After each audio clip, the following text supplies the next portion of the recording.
Kikubwa ni kukushukuru sana wewe Mheshimiwa Rais. Shukuru sana. Toka mwanzo umewekeza sana katika michezo. Umewekeza sana katika viwanja, miundombinu. Wote tumeona hapa katika hii video iliyoonyeshwa.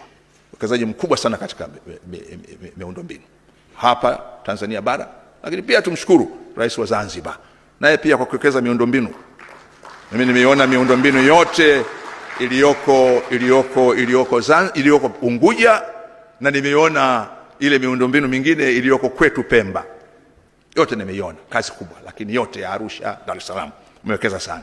Lakini kikubwa zaidi, Mheshimiwa Rais, umewekeza katika timu.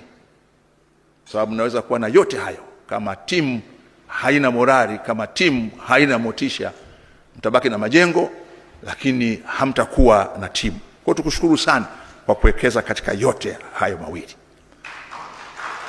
Na katika kuheshimu hayo, Mheshimiwa Rais, moja, nataka nitoe taarifa kuwa taratibu za kuanzisha wakala wa serikali wa kusimamia miundombinu ya michezo, yani Sports Infrastructure Management Agency, chini ya uongozi wa Katibu Mkuu Kiongozi Dr. Moses Kusiluka, umefikia hatua nzuri.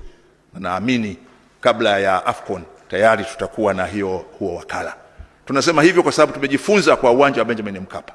Toka ulipojengwa haukusimamiwa, haukarabatiwa, na matokeo yake tumetumia fedha nyingi kufanya hivyo.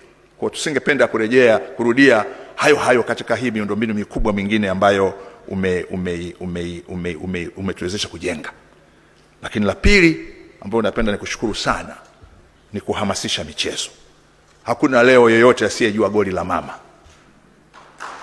Kuna ambaye hajui goli la mama? Hakuna.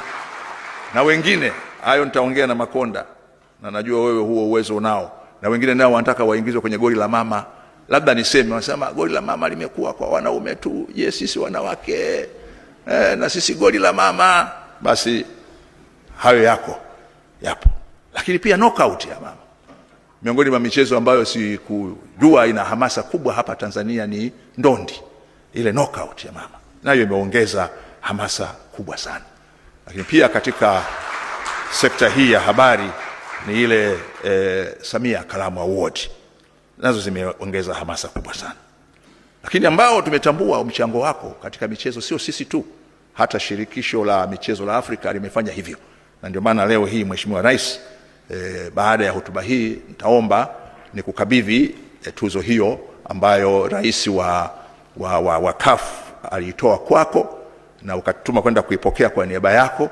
Tumeipokea na leo tutakukabidhi hiyo tuzo.